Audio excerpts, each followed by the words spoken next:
Welcome to Lawfully Chaotic. I see Slabicus. You fix your camera, old man? Unfortunately, Jason isn't able to join us tonight. So once again, we have to postpone the game system to... I'm just kidding. Jason, welcome back. No, I was just giving him shit because he finally reversed his fucking camera. That night, try to get in the habit of setting my monitor correctly so it doesn't look like I'm like talking down to my shoes, but it's not. Because there's a monitor over here. There's one. You know what? Here. That's kind of assumed that somebody always is looking not in their camera. Because I want to look at you. I get it. The camera's like up here, so I get it. It's always weird. But your reversed type T-shirt bugged me more than you looking over here. Oh well, in that case, let me put that back because now that I know it bugged you that bad, it needs. Welcome, episode 23, Lawfully Chaotic. We are going to actually talk about game systems tonight. The long-awaited title. It is now being discussed. Yes. Well, we did not want to discuss that without you, Jason, because I know you have a ton, no joke, a ton to contribute to this conversation. So we just mostly devil's advocacy because I find you two are so pleasant and well-deserving of everybody's passion. I'm just the cantankerous old gamer who pretends to love everything, and then I Karen and Kevin it all night long. Let's just be honest. You know what? If there was no conflict, it wouldn't be a fun show, right? It wouldn't be chaotic. Exactly. Boom. See? Sharon, you get it. She's so much better. You just come on the show. She's so much better at this than we are. It's just awesome. No shit. She's so much more. She's just a pleasant person compared to two old farts. Yes, indeed. Announcements. I don't have any. Take it away. Anybody? Announcements. I got nothing. More of the same. It's a little hard to do announcements because we're taking a break this weekend. Okay. We're enjoying the 4th of July, so we're going to be taking a 3-day. That's right. We're not running any games Saturday, Sunday, and Monday. Everybody is being encouraged to take the 3-day break. Let's, barbecue, pool, swim.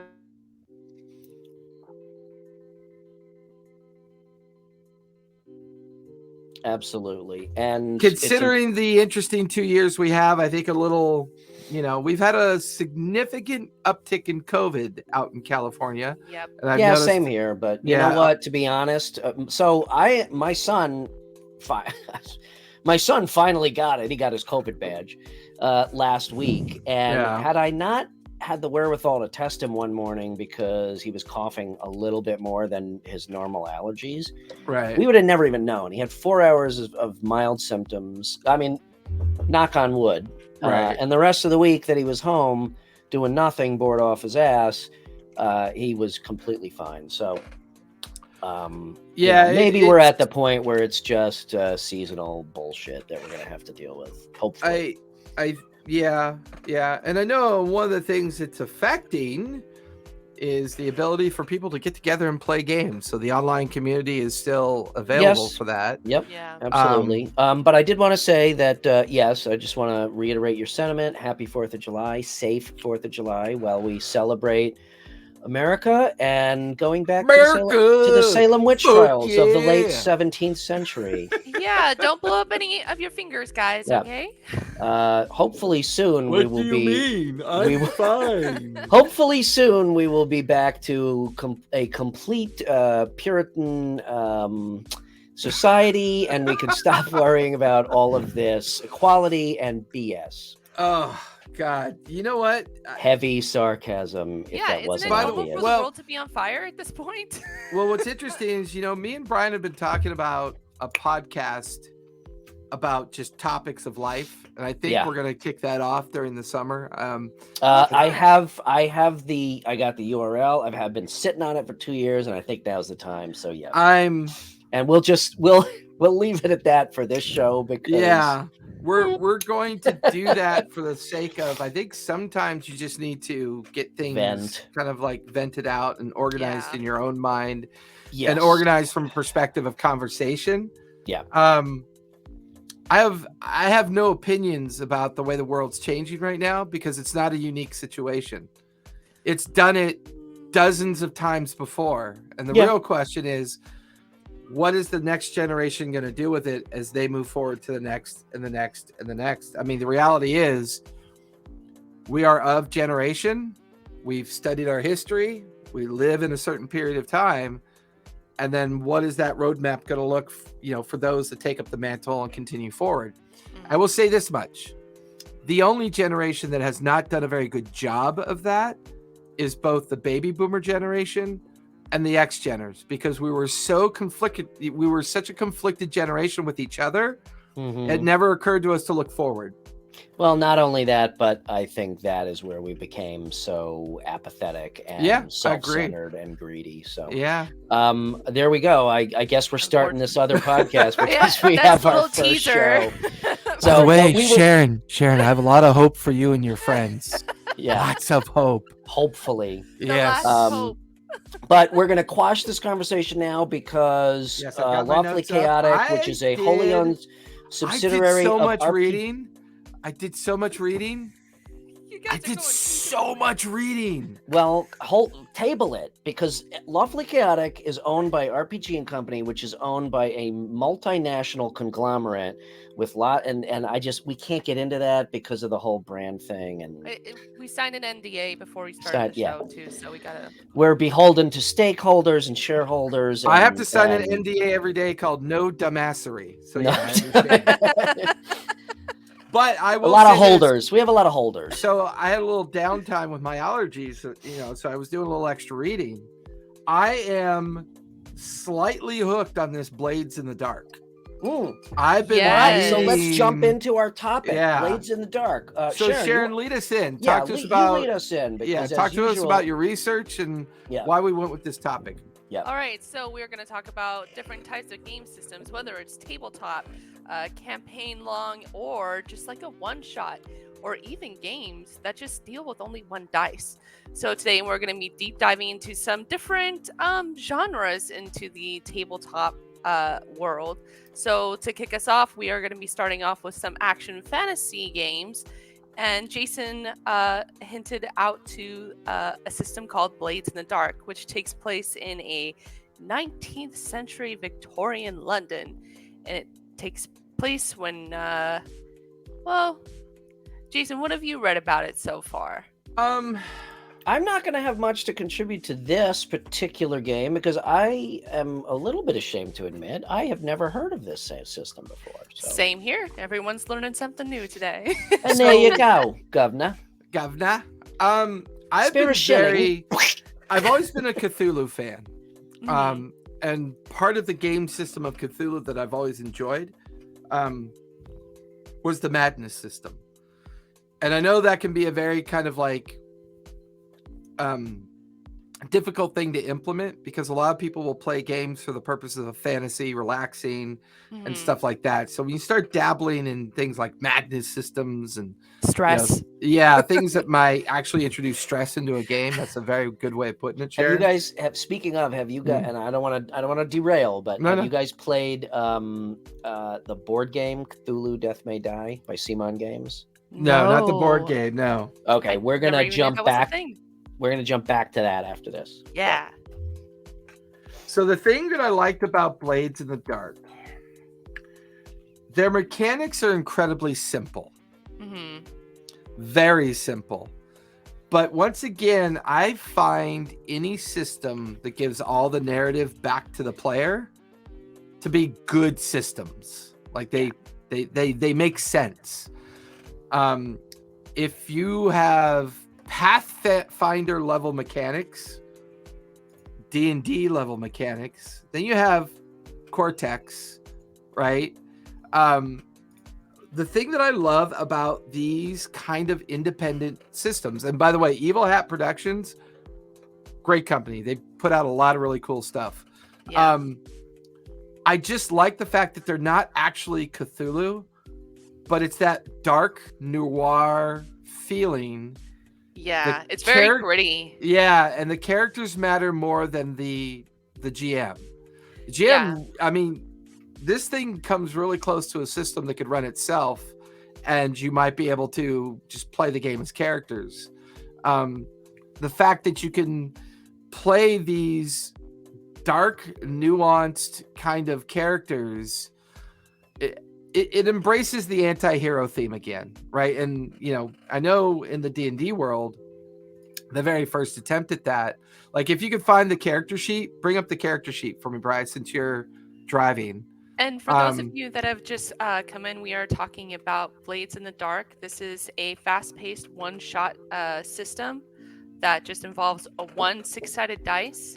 You are part of a criminal syndicate, and you basically have to thieve and destroy and rise in infamy as the Blade in the Dark. So you take on characters such as thieves, smugglers, fighters, alchemists, mechanics. You have to make your name in the criminal underbelly of Duskfall? Yeah, Duskfall. I think. Duskfall. Yeah, Duskfall. This sounds really cool. As soon as you said 1d6, right? That my brain just exploded. Yeah. And it's set as a fast-paced one-shot, but you can actually, make it into a campaign if you want. So that's why I thought this system was really cool, because it just deals with the one dice, and it's so completely different to the typical D&D hero, like, oh, I'm gonna save the world. No, you're an asshole that's gonna thieve and backstab everybody to make a big name for yourself. It sounds like that this game is about the backstory and the canon more than the system mechanics. Yeah.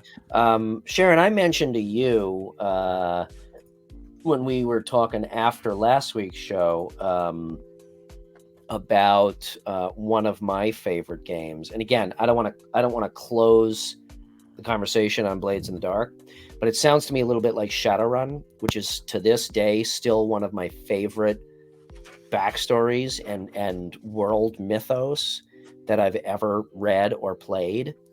But again, the mechanics were, yep, there you go. Ooh. I still have all my original Shadowrun stuff. The mechanics weren't horrible. They weren't great. That game was also based on a handful of D6. And given the depth of what you could do, so for those of you who are not familiar, Shadowrun was set in modern times. Corporations basically kind of rule the world. They have their own private security forces and armies and whatnot. Think Matrix meets D&D, because magic also sprang back to life. Sci-fi, cyberpunk type exactly. of thing. Cyberpunk meets D&D. People started to mutate back into orcs and elves and dwarves and trolls. They did a really, really awesome job of explaining this through the vehicle of the Native American nations. Ooh. And them kind of taking back what was rightfully theirs. So America was hugely fractured into the United Canadian and American States and the Confederated American States. And then most of America went back to the Native American nations, which I also thought was awesome. I like that. But anyway, it was set in Seattle, and exactly Cyberpunk meets D&D. So it was just a really, really that's awesome actually a really backstories. good transition, because I think Blades in the Dark is a really good approach to that fast one shot, simple dice mechanic, heavy character noir grit, and then just this really quick immersive way of playing a game. But then we think about sci-fi cyberpunk, Shadowrun. So Brian's rundown of Shadowrun. I was surprised at how interesting I thought Lasers and Feelings were. That was pretty funny. I was like, holy crap. What's Lasers and Feelings? That's where you're part of a spacefaring crew on the ship. By the way, hello, Raptor. Paradox and Fatal Excrement. Yeah, that's Gork. That's Gork from Saturday Nights. Gork, New York. Welcome, guys. Thanks for joining. So Laser and Feelings felt like an attempt at Firefly. Really? Oh, okay. Yeah. That's cool. It's not just a show? No. But it was interesting. But of course, obviously, we have Call of Cthulhu, Dread, and what's... But to play, I'll just close up the Shadowrun thing by saying again, to this day my favorite backstory because the breadth of what you could play. But and we played it for a good couple of years exclusively, and got a little bit tired of the limited mechanics, and therefore Really? stopped. Yeah. Well, I really like the focus of it being like cyberpunk and also like just fighting back against corporations, because like especially if you're like in America, corporations are just king here. America. So Yeah, the basis of the game was running corporate espionage missions. Ooh, So you'd that's have so your cool. rigger who went in, to jack into their security systems in the Matrix, and then you had your street samurais with wired reflexes and shit, and then your like street shaman who, the guy might be an orc and he's got magic. So it was really That's so fucking cool. But the biggest disconnect was trying to run somebody in a Matrix-like environment while the rest of the party, everybody hates fucking splitting the party up in a role-playing game. This was that to the nth degree. Because of the story. But anyway, I'll shut up. Yeah, well, no, Shadowrun sounds like a really great system, and I would definitely like to play. It's worth that picking one up of these the core rule book just to read it. I mean, they got down so granular that they had so the main game takes place in Seattle. days. Seattle's kind of like this free city that's independent. And they went so far as to top rated restaurants, your favorite orc cuisine and your favorite, human cuisine. And So they had funny. dragons who were heads of corporations and stuff. It was just really What? That's freaking cool. Well, but that brings us back to a lot of things about when we talk about the different gaming systems. Mhm. Now, let me ask you a very pertinent question. When you say gaming system, do you think mythos or do you think mechanics? I think pure mechanics. Okay. Pure mechanics. And there's a reason why my brain goes And route. I do the same. My brain goes that route because clearly is a little bit not an appropriate word. When you look at games, there's essentially themes, right? Sci-fi, Western, horror, noir, steampunk, medieval, high fantasy, low fantasy, stuff like that.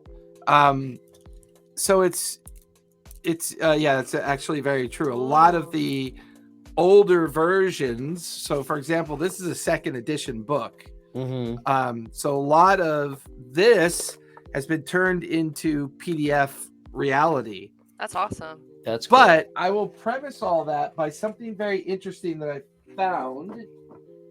Oh shit, you know what? I forgot, damn it. I was in my garage yesterday and I saw my old box of all my old source books for these fucking games from the 80s. And I'm like, I got to bring that up for the show, and I totally forgot. Yeah, I want Gotta to do share show a and couple. tell. I'm going to share a couple things because I kind of want to stipulate a point about mechanics because it's an interesting way. One of these days I'll have a Bluetooth headset. I just don't like them. And there's not for streaming. No, wired. No, I know. But I do have a GURPS book around here, which I'd like to share with everyone, but I'll find it later. Okay, now you make me want to get up and go to the garage and get all this freaking books, but I got to move one of the cars. Well, while everyone's looking for books, let's here we go on. No, here we go. So, I wish I had some elevator music, like for intermission. So, this kind of lends into the conversation, right? So, I have no idea this system. I don't know what this is. Never heard of it. No one's ever heard of it. I've talked to so many. I found it in a bookstore. Okay. Maybe a year ago. It has never been opened. It smells brand new. I got it for $2. Wow. It's probably worth about $17,000. You really? I got it as part of somebody who just unloaded it as a set. Yep. So I have all 4 books. The dungeon screen. They call it the referee screen. So I've got the whole thing. But this is a good example of just because you think you built the best mechanics doesn't mean anyone's going to know about it. Right. You know what I mean? So, but once again, I was inspired by the idea of the fantasy age theme that they were going with. So you said you haven't read it. You don't know. You have. I've read a little bit of it, and it is pretty mechanically heavy. So I think that might have been part of the problem. Okay. But then I found a new box to curate. And I came across this. Oh, I've still got Whoa, that. that That's looks down so in that. cool. That's down in that box I was talking about. Right. So I've got all 3 editions of this now because Larry is letting me curate his collection. Mm-hmm. A pretty heavy mechanic game. Yeah. Wow. These could take hours to play. But the immersion effect of this theme, where you're in these huge gargantuan robots that are moving through the world, and you're having these intense battles with other people on the tabletop, Oh, it overcame the mechanics. Find where I'm going so far with this? Like, a lot of people do. We tried. A lot Mech of people Warrior. do this theme, right? A lot of Yeah. people do this theme. Not many people do this theme. Right. Right. So you're willing to push through the mechanics that you have to learn. Now, the last time anybody tried to solve all the mechanic problems is with this. Yep. GURPS? Yeah. Right? The generic universal role-playing system. Hero System also was. I have that book as well. Yeah. So if we could come up with this, could you then not play any theme you've ever wanted to play? Therefore, are we now in a world that mechanics become less important and a single mechanic for 100 themes so we get closer to story and less worried about mechanics, right? This is the age-old. That's why I love the idea of this topic, because there are hundreds of mechanical systems out there, you know, both in physical copy and PDF copy, depending on how you choose to consume it. But I found I was, as soon as you mentioned Shadowrun, I remembered in my mind when we were supposed to meet last week, I had this idea of formulating, you know, this understanding, right? What if I could play a game that requires only 1 dice? Yep. Right? 1 dice mechanic. Right? Now, if you're a dice goblin, you're probably not going to like that. If you're a dice company that builds dice for a living, you're probably not going to like that. If you're a publisher, you're probably going to love it because that's probably going to be a lore-heavy world. So there's going to be a lot of really fun shit you can write, and people are really going to love it.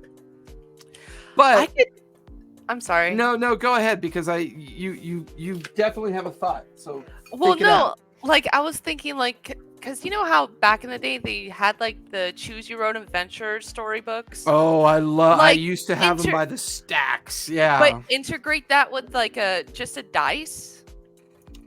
I think that would be really fun.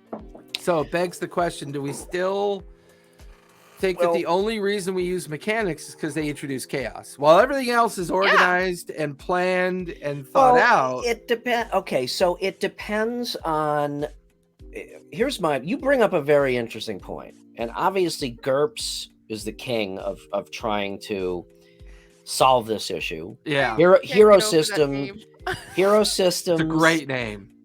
Hero System. Well, it's like the generic universal role-playing system, right? Same thing with Torg, the other role-playing game. Right. I love Torg is one of my favorites too, just because that system wasn't necessarily, if I remember, that system was pretty light also, to the point of being constricting, constricticated. What I loved about that is Torg, almost as funny as when Sharon said back in the day. Both those have me in hysterics inside my head. Torg, what I loved about Torg, it was this like worlds collide, what if, Buckaroo Banzai amalgamation of every fucking theme you could want to play. Ancient Egypt, Victorian England, space lasers, superheroes, film noir. I don't think the system was there to back it up. Now, my view is with a game system is, and I guess it depends, Vampire Masquerade is a good example of a game where they tried to downplay the system as much as possible. The whole thing about that game was storytelling and playing a vampire, right? Everybody getting together and basically playing vampire.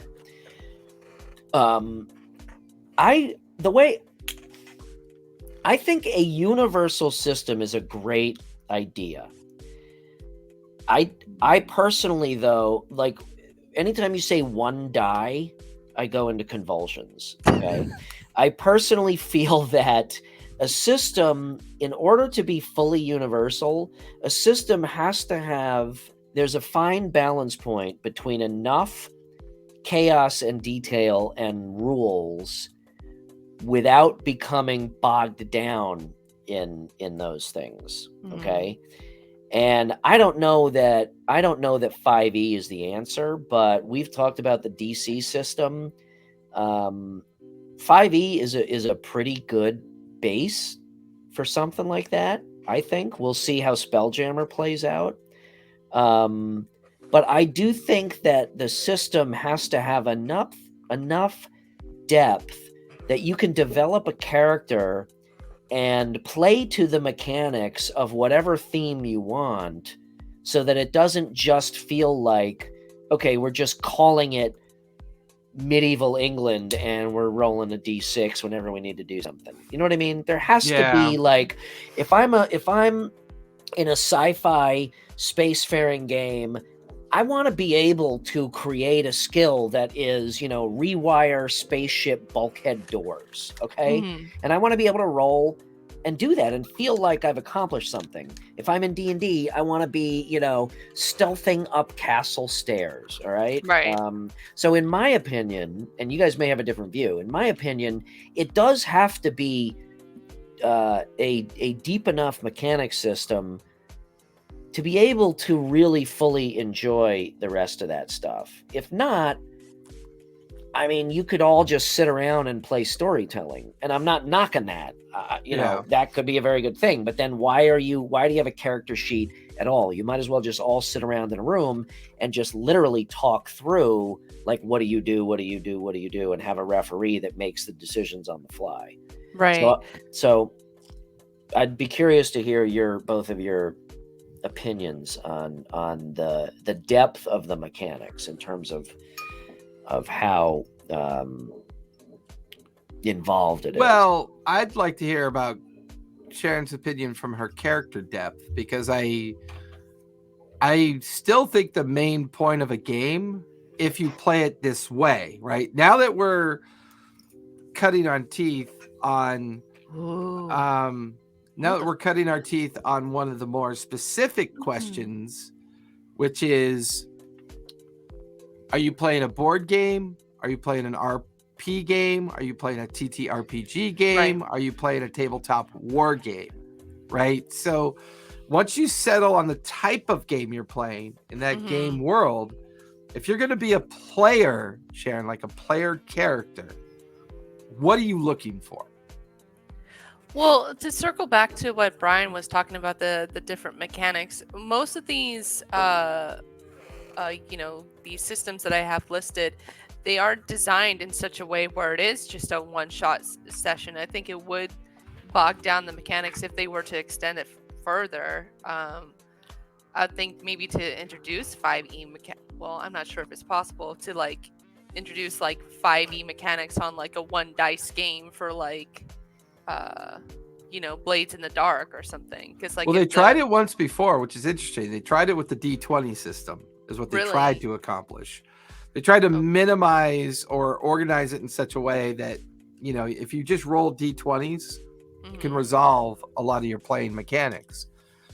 But if you're a player versus somebody guiding the players through a game, you're going to have such unique perspectives on the mechanics of a game that the guide sees the mechanics as a way to tell the story and but then expect the characters to react accordingly to it.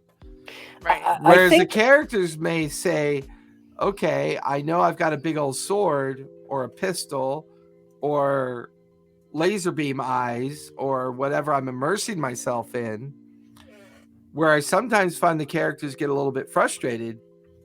How could laser beams only do 2 points of damage? See, right? And I think that's where my mind is, and I know this is an age-old argument, especially nowadays with D&D having become so mainstream, and the depth of character stories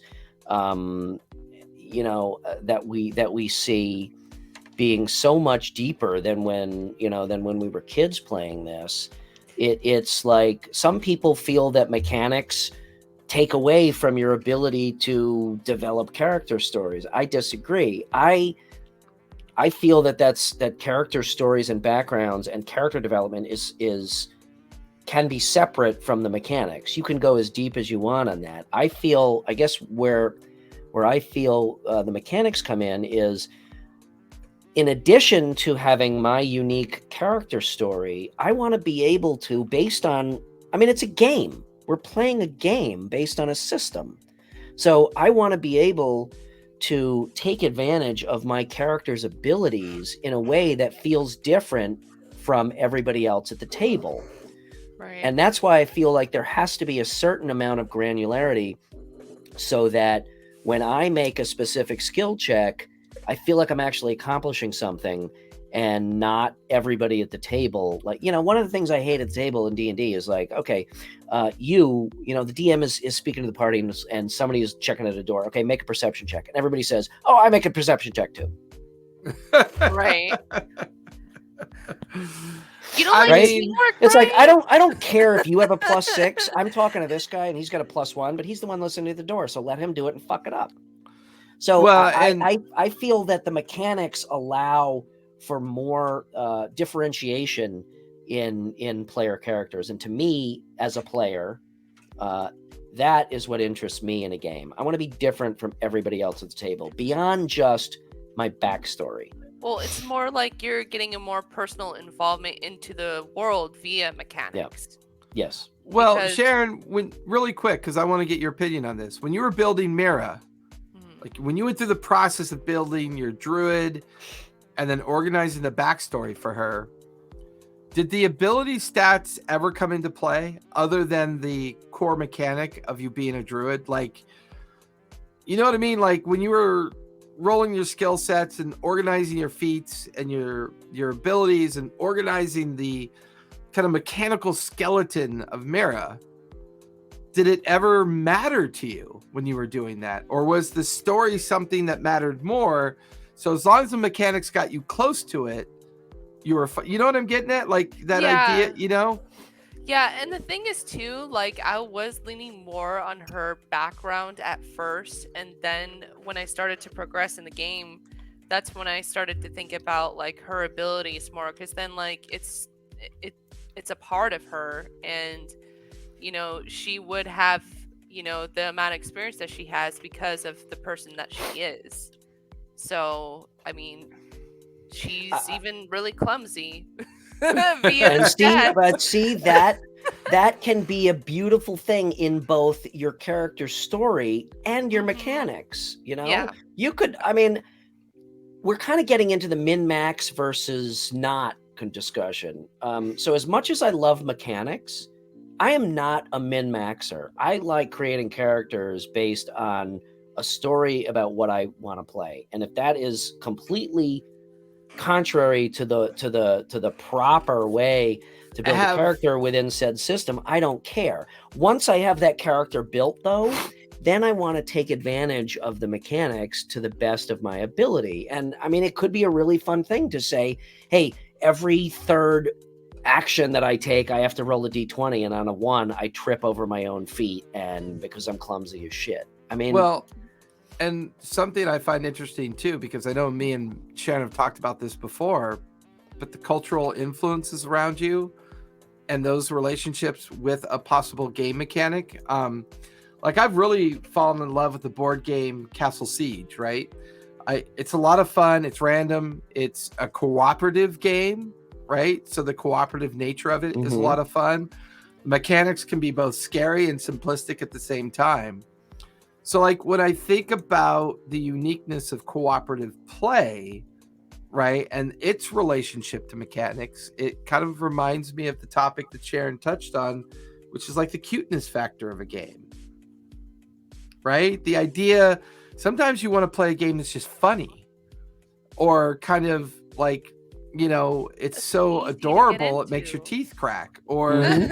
you Yeah. know it's just silly, or when we did our one shot with the Graying Lands one time, it was a Feywild one shot, Oh, and they were playing characters that were about to go on an adventure, that were watching their alternate characters land into a mysterious town. So they were from the town, but they were riding unicorns, and they had cotton candy weapons, and they had snow cone wands, and they just glitter built these bazookas. yeah So bazooka Nice. okay, so glitter. in that vein right there, like say Mm. you were you running that? Yeah, Okay. It was So awesome. it was fun. It so was a lot of as a fun. DM, my mind immediately goes to, as a DM, okay, you're rolling the Feywild. So every hour I'm going to roll on the wild magic chart and somebody is going to turn blue or whatever. Or whatever the result is. Yeah. Now, somebody, some people might say, as a DM, I'm just going to decide when the time is right for storytelling when that stuff happens. And I think a combination of the two is really great. But I guess what I'm getting at with dice, really just I'm just a dice whore. That's the basis of this conversation. But I think So much glitter. what is I think what I love about not having to make those decisions myself all the time is just the randomness of it. Yeah. Which I feel like It's the that gets us, chaos. I feel like that gets us to the core of the mechanic, reality. A lot of dice, not so much dice. More character development, less character development. More, game guidance, referee guidance versus minimal referee guidance, right? Yeah, I would say that's a fair assessment. But what's fascinating is one time I had a whole day to myself. I think Callista was off doing something. I was in the studio, and I knew I had a lot of writing to do that I wanted to work on. Like, I sat down and I said to myself, I'm going to write a single page gaming system. An entire gaming system written in a single page. In 0.7 point type. Right? One page, 28 million And what words. it really forced me to do is think about how important mechanics really are. And what I found myself doing, just let the player decide that for themselves. Just let the player.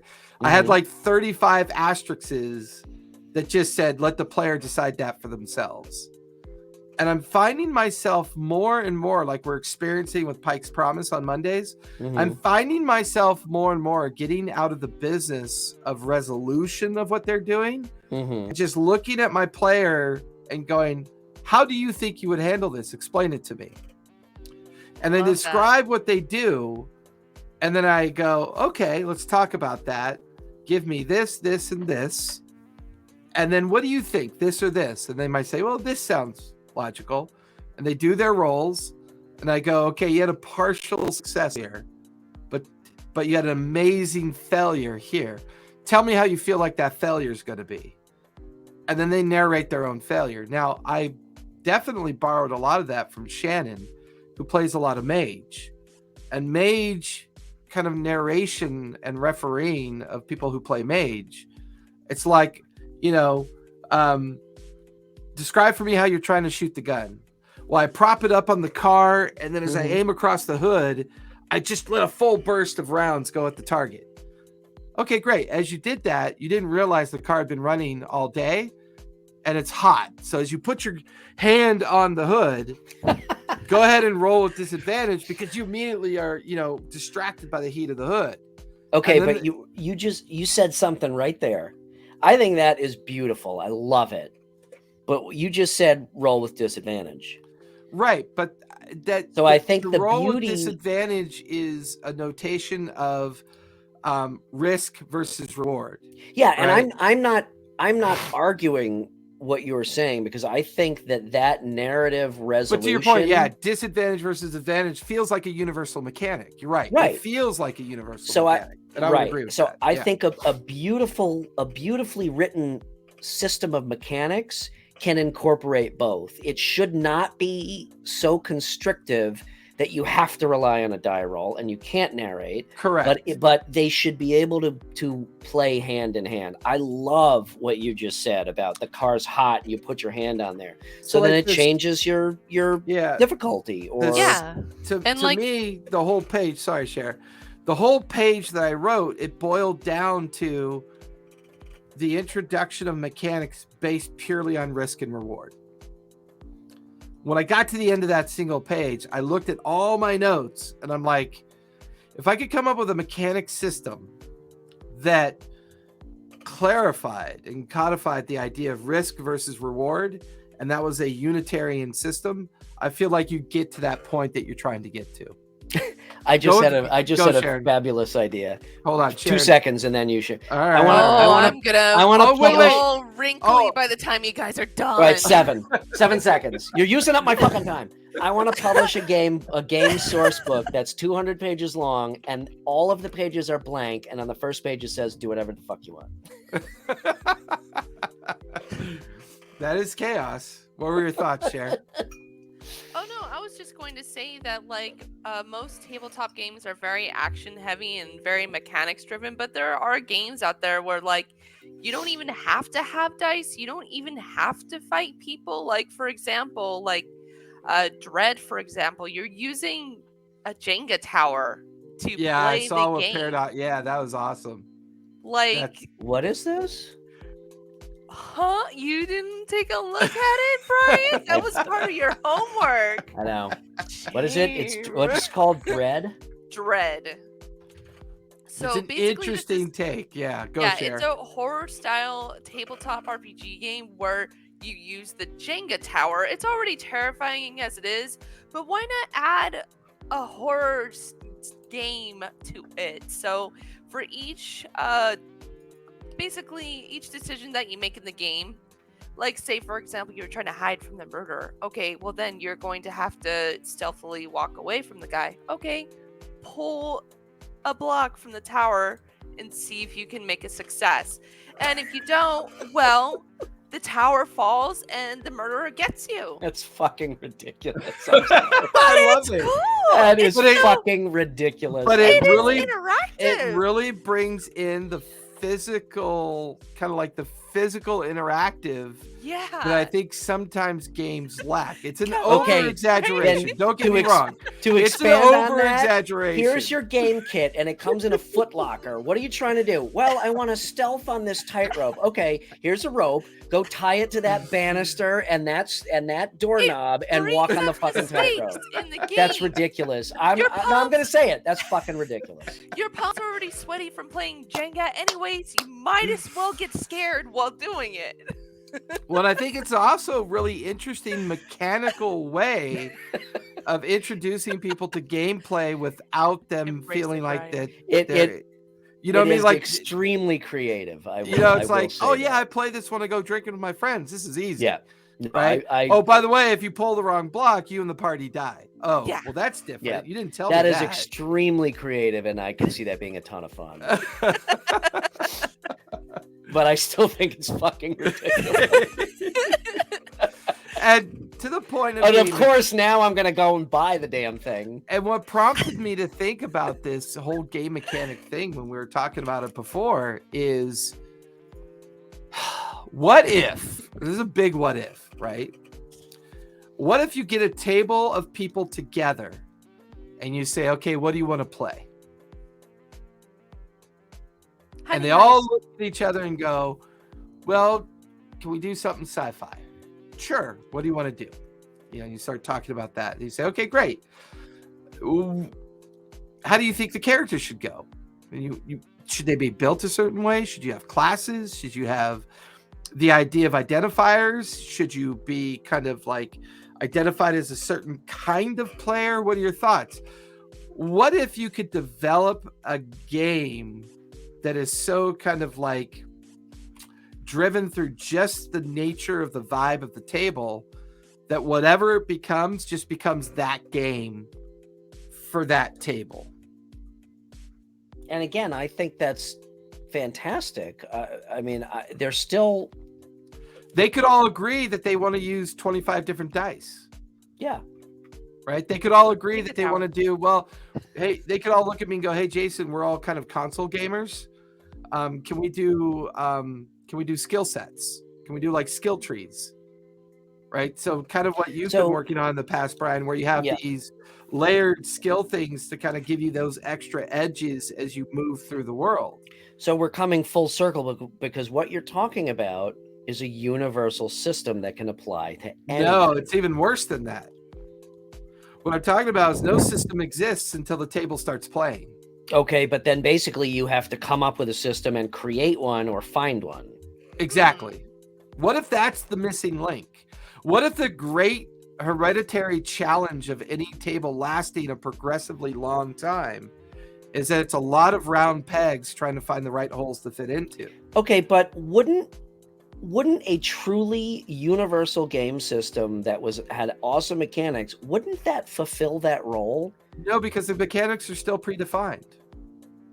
So This is you a just want an holistic on-the-spot approach. game. This But is you're a talking very- okay, but what I'm hearing is, hey, what do you guys want to play tonight? Let's play sci-fi. Okay, So now we really got to sit around. what all you are hearing right now is Brian's trying to figure out, how can I publish rules if I don't know what they are? No, what I'm hearing is, great, let's play sci-fi. Now we got to fucking spend the next 47 hours writing rules for this game.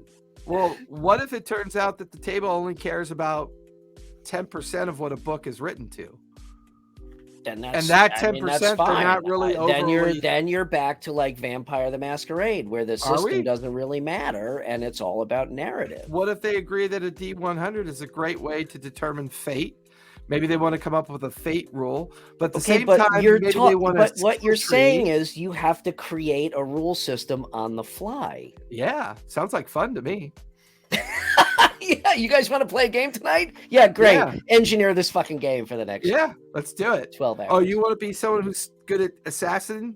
You want to you want to be a Hey, brewer? You want to be we- an alchemist? You want When to be I was like a kid, we spent entire nights and entire sessions doing nothing but creating characters for Oh. multiple fucking weeks.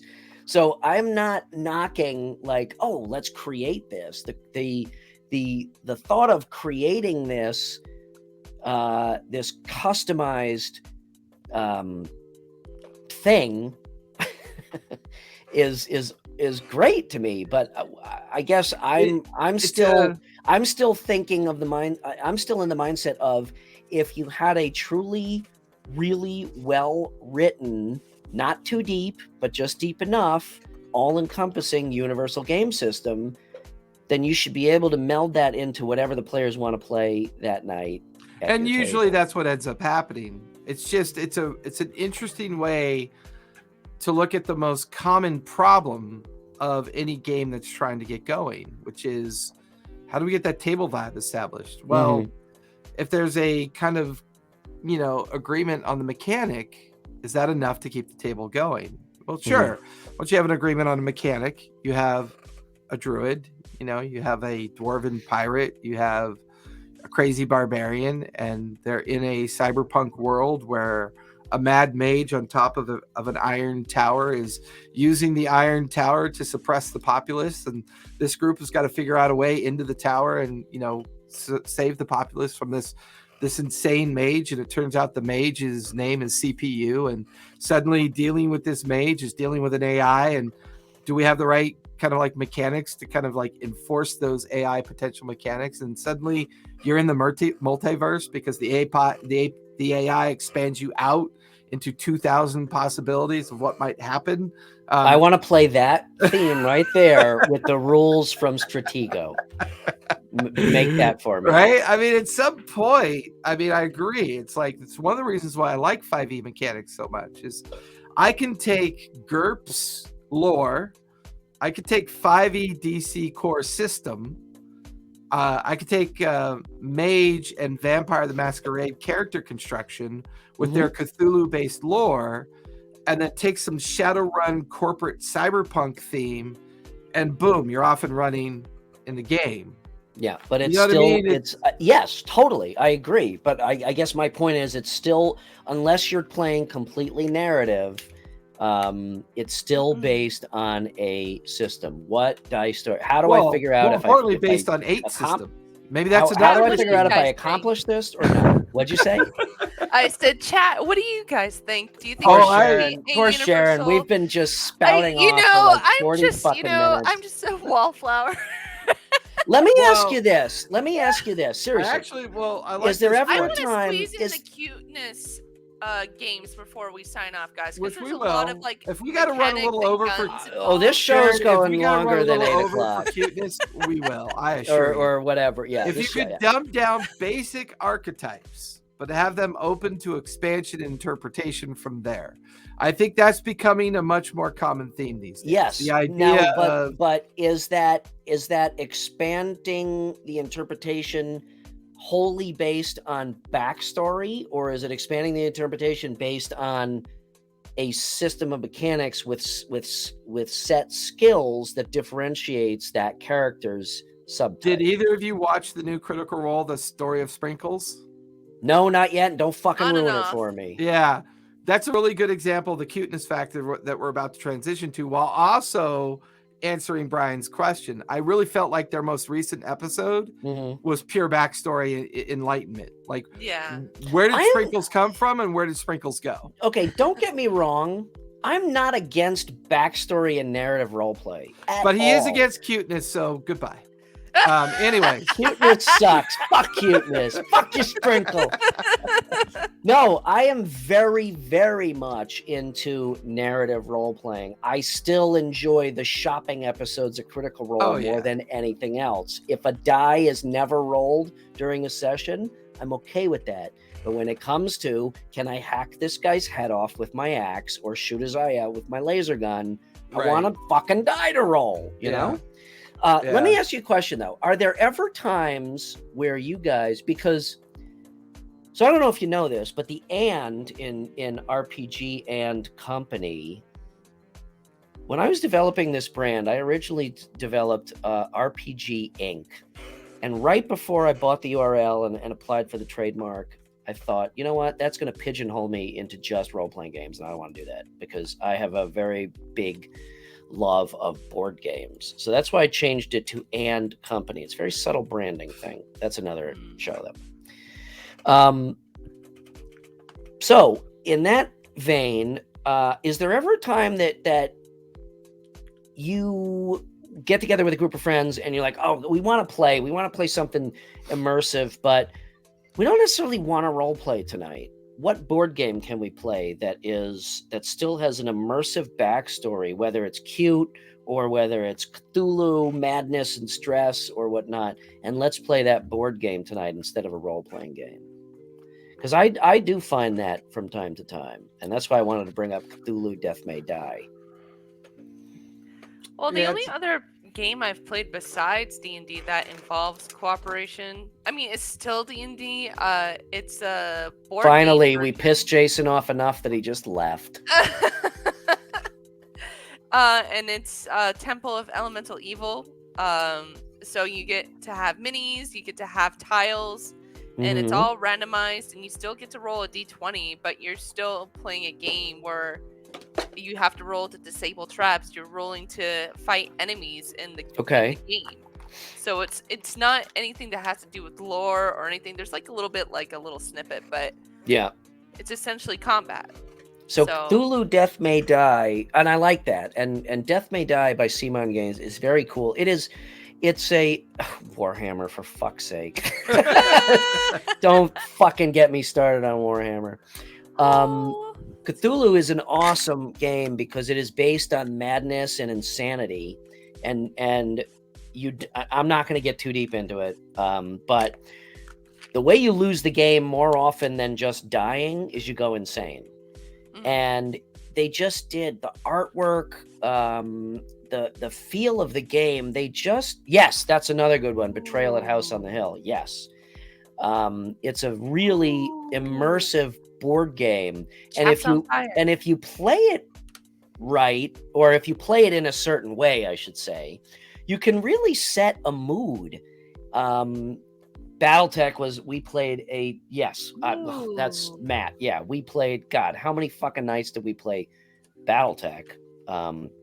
But I find it interesting because with the right board game, I feel you can still set a mood and have some of that immersion without having to have the heavy aspect of role playing that sometimes, quite frankly, you just don't want to do. So you have zombie What is that? dice. Oh yeah. Ooh, I Right? love zombies. What's that? Then you have spite and malice. What? That I haven't heard of. And then, of course, you have joking hazard, right? Yes. So I think the idea, which you both set up perfectly, is what are you in the mood to play? Yeah. It's all about the mood. You want to put together, cool Warhammer army and just go at it all night? Do you want to bring out Jenners and Atlases, go at it in a sci-fi kind of like, one-shot adventure without a whole lot of RP, but a lot of mechanics? Mm-hmm. Do you want to sit down and play a board game? Do you want to sit down and play a really heavy RP game? I think we keep coming back to the number one challenge that all mechanics have. What do you feel like playing? What do you feel like playing? Yeah. Like, and should you feel just wonderfully lucky that you're amongst a group of people that feel the same way? What do you feel like playing? You want to play a little Dark Tower? Their Kickstarter was amazing. Yeah, I have it. It's awesome. Yeah, A Warhammer RPG, that would be fucking interesting as shit. Well, we do have one. Didn't they make that with it's the one with the barbarian, the Mohawk troll on the front of it? It was called Warhammer RPG. Oh. Yeah, I guess there was a reason it failed. It probably cost $75,000. Oh my God, here he I goes. just remembered. Here he goes. I just remembered Munchkins is also a fun Munchkins. card Oh, game. Munchkins You're is awesome. absolutely I right. love Munchkins it. is an amazing Yeah. game to play. Yeah. So and- along these lines, do you ever feel like you're sitting at the table and you say, what do you guys want to play tonight? Well, we want something a little bit light, but we still want to have some fun. We don't want to play a role-playing game because we don't want to deal with the heavy mechanics. Legendary Toaster. Toaster. It's such a 40K So, reference. like for tabletop games, it's kind of like a pick your flavor type of like setting, isn't it? It's like 21 really is. flavors. Well, I meant if your group is like, do we want to play a role-playing game? Do we not want to think that hard? Does the mechanics of the role-playing game ever affect the decision? Like, yeah, we'd like to play a role-playing game tonight, but we don't want to create characters and deal with the mechanics and yada yada yada.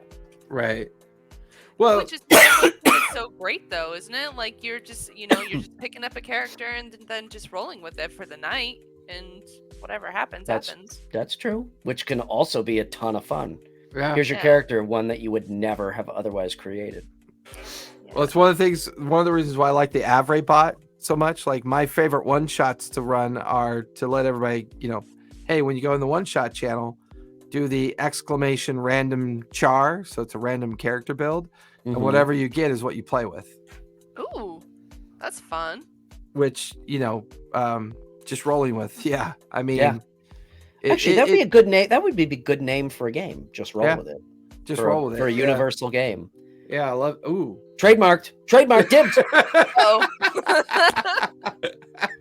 Motherfucker. Well, you could do the publication. I'll do the rule writing. Just roll with it.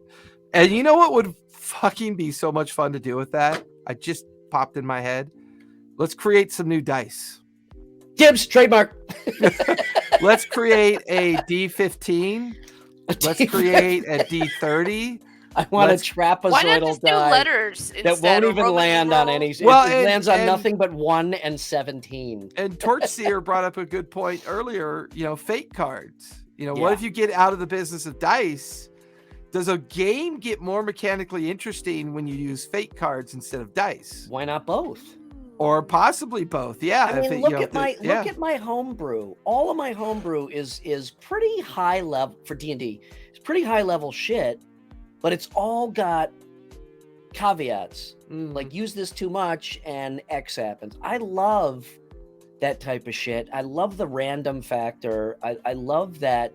I mean, to me, a game that used cards and dice would be, even if it was dice and a deck of 52 playing cards. Well, yeah. And that's how some people actually play D&D is with a deck of cards. And then I like think the thing that's is, fucking too, awesome. And the thing is, too, now that I think about it, like, dude, like the deck of many things, it's a card game within a dice game. Like a tarot deck. Like, come on. Yeah. So Well, that's why I say that when the rules are easy, that's why I feel like when the rules are easy enough to apply to any system, but yet still have an amount of detail to them where you can introduce in a specific situation a little bit of chaos and a little bit of randomness. I think that is, to me, that's an interesting game. So on that note, let's talk about really quick an example of the most mechanically heavy game ever written in the history of humankind. Ever. Shit! Wait! Oh, What? why does that not surprise me? That's What a fucking is Star Trek. that?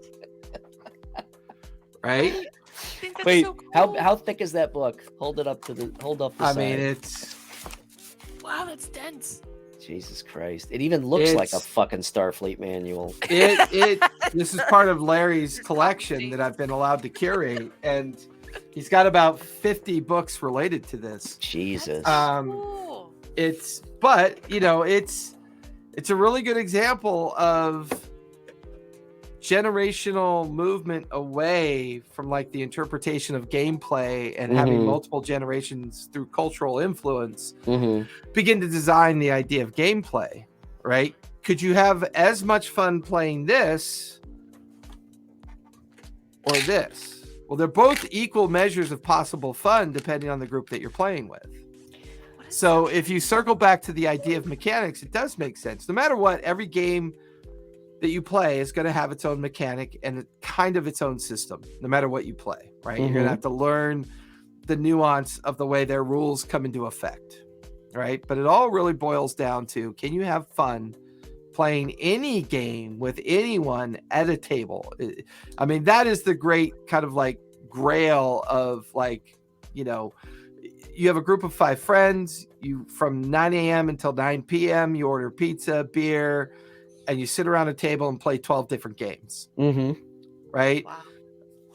So it's just like, that's always my encouragement for folks. It's like, sure, we're talking about mechanics today, but had I never really gotten involved with being a professional DM, I never would have met Sharon. I never would have met Brian. So yes, game mechanics are important to how we think we're about to play a game, but remember everybody around the table. Remember the journey that you went on to meet each one of those folks, and Mm-hmm. remember the fun that you're having. Don't worry about rolling really shitty. If you got the Will Wheaton curse, don't worry about it. You're going to have a slice of pizza and you're going to move on to the next game. But And you're the just Will with your- Wheaton curse was so much fun. To your point, And It's there's the alive F and well word. and there's no such thing. It's not about winning or playing right. You're right. It's about having fun. And And I love World War II games. I love colonial games. Squad leader. I love Catan. Talk about I fucking love- rules heavy. A Remember lot of people probably don't know this, but the creator of D&D, his favorite game was to play Gettysburg. Him and his friends from Friday till Monday would play Gettysburg tabletop all weekend long, and D&D came out of that in the sense they said, well, what are our captains, majors, sergeants, and lieutenants doing in between wars?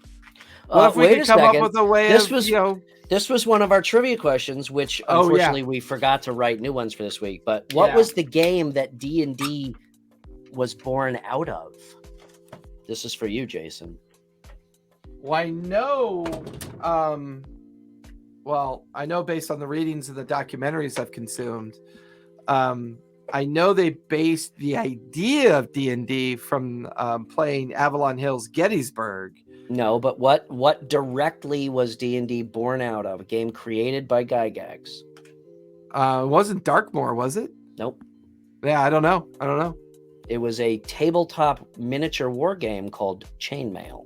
Oh, yeah, Chainmail. Yep. Yeah, No, and you're D&D absolutely was right. Yep. created to provide some more depth to those character backgrounds, and it became its own thing. And eventually, I missed a step in my memory when they were wondering what their captains and lieutenants were doing. It led to chainmail. Chainmail led to D&D. Yeah. That's absolutely correct. Paradox wins. Paradox. You win some RPG and Company stickers. Yeah, I was thinking Blackmore, Darkmore. Blackmore was actually the unofficial first world/campaign for D&D. A lot of people argue about it because there's not a lot of Arneson fans out there. So Arneson wrote Blackmore, and a group of 12 people played Blackmore for decades after the introduction of Chainmail, that then eventually became the first series of D&D. So yeah, the gearheads are in charge right now, Sharon. Sorry.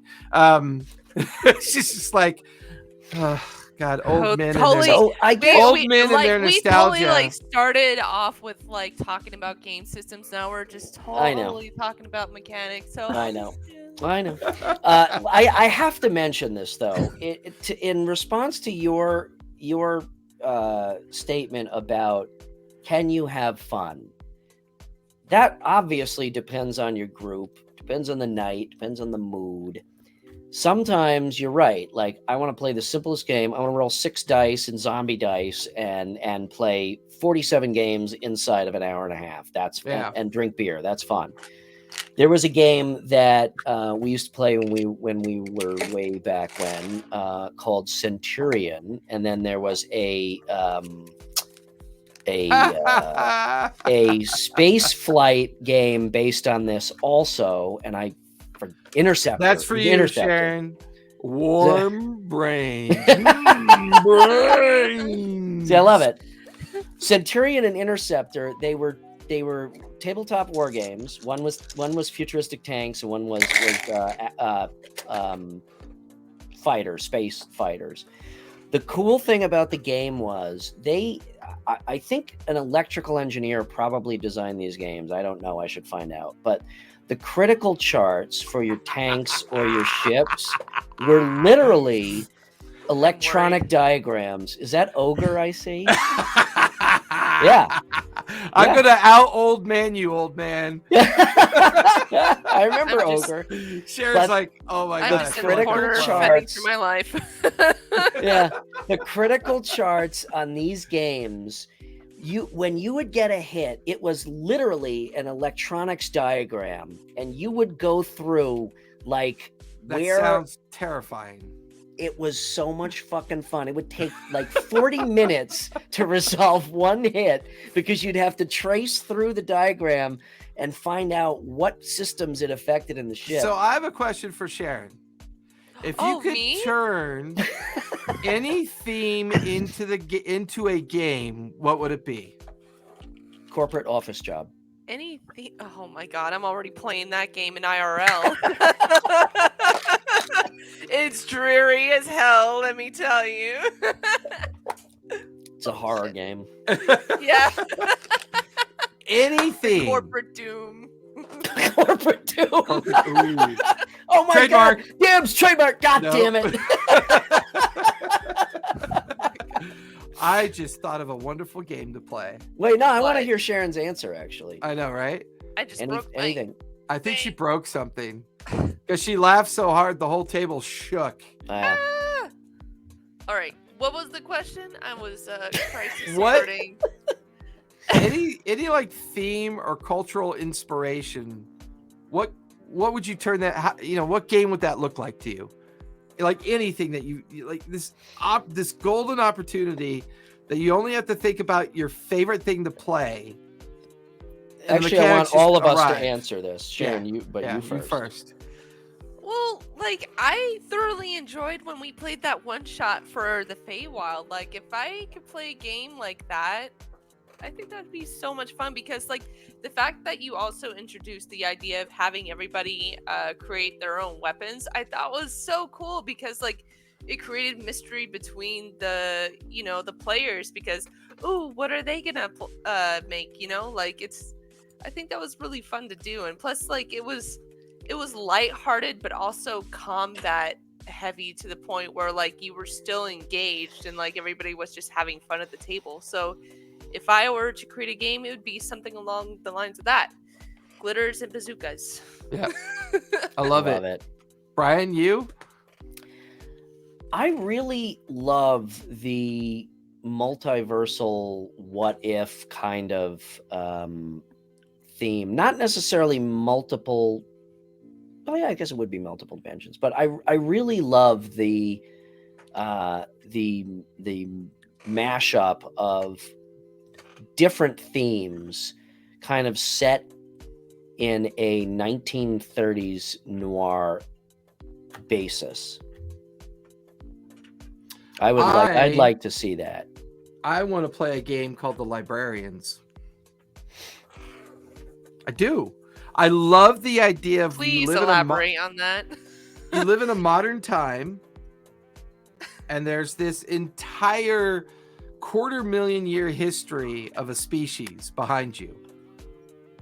And the idea of manipulating time and incurring the threat of altering pasts and futures related to the ultimate decision of, you go back and kill Mussolini? Do you go back and do this? And do you go back and do this? And what happens to the timeline? What is this extravagant lore that plays out? You know, do you come back to a world in complete annihilation because butterfly you effect? were doing, times a billion. I love the idea of playing a game where you have a fun mechanic involved in it, but it's very much driven by the narrative of you're making those hard choices of changing time for what you think is the benefit of a better future. And then you use like a tarot deck solution that as soon as you try to alter a timeline, you have to pull over that card, and that card determines the butterfly effect. Gibbs trademark. The future. You know what? And then, I think your idea actually wins, and I actually really want to fucking play that game a lot. Well, now to like kind of like hightail off of that, like I had such a cool idea of like you know how the Library of Alexandria, like, you know, it's lost to the annals of time or whatever, but I thought it would be really cool if it was like a mage school, you know, and like a angry mage just got narrative based, like, make it storyteller. Fuck that, it needs dice. And like, you know, one of the mages rebels against like the headmaster, and that's what causes the siege at like the Library of Alexandria. And like there are like rogue mages trying to save all of the books from the library, so they're like casting like small on the books to just cram it in as much as they can and then just flee. And you know, your quest is to like basically preserve the knowledge, but also try and make sure that it's preserved. The hero's journey. I love it. Yeah. Yeah, I know Paradox. The storyteller system does have lots of details. Lots of details. That's only one die. Technically two. One type of die. Oh, gosh darn it. I want to change my answer. I want to create a game where you are playing players who are playing Dungeons and Dragons. Oh, no. Oh. There's a great film that was actually made. There was what's her name's group, the Guild, right? There was the Guild, and then there was another. I have the DVD around here somewhere, but there was this great game where, or this movie about these players who were playing players, and it was fun to watch the tropey, good-looking guy that wanted to play, but he was always physically a stand-in, and his name was Mark. So as they played the game at the table, there was a cutaway from them playing, and they're actually cosplaying out there. You know, it's a lot like Deer Productions or whatever, that one group that does like the really fun shit in Australia. And so whenever they'd look at the empty chair at the table and then go to role play it, cosplay it, it would just be Mark dressed up like a fighter and He'd just stand there like this while they were all fighting. And then they go, "Oh man, where's Mark? He's on a date with his girlfriend." And all the other 4 guys would go, "Ew, that's so gross." That's awesome. Wait, are you talking about All for One? Yes, All for One is another Yeah. one. Oh, that I they're like. Yeah, so good. yeah, they're hysterical. My favorite one was they hit 1 million views on Bardic Inspiration. That is just, and it's him singing about Bardic Inspiration and what it means to be an inspiring bard, and he's covered in blood at the end, and he's just like, it's just their shit is ridiculous, but it's ridiculously It's great. intentionally ridiculous, which is why I love it so much. That's awesome. Well, let's all get to work on those games. Players play. I the kind of player feel like we need to actually write a game. It would be fun, wouldn't it? It would be. I really am digging that librarian idea, to be honest with you. All kidding I'm aside, looking I at really that. want to play that. If I saw that on the Who? shelf, I'd be like, A Doctor buying Who it. role-playing game. So what are we thinking for our next subject matter next time? What are our thoughts? Have we tackled the conversation about pop culture influence yet? Have No. we talked about the corporate influence or the, no, what does it mean to actually call yourself a dice goblin? Does that no. mean something these days? I mean, Sharon, I think you're due for a topic. I picked the last one. I think you're due for one. I don't know what to choose. Oh, come on. This is your thing. Yeah, you're good at this. We're terrible at it. Chat, you want to give some ideas? I would be happy to hear them. Railroading Real- 101. I think we've kind of talked about that. I do kind of like the pop culture / corporate influence. That would be a good one. Might be a little too serious though. Harumph, harumph, harumph, harumph, harumph, harumph. Gentlemen, harumph. corporate.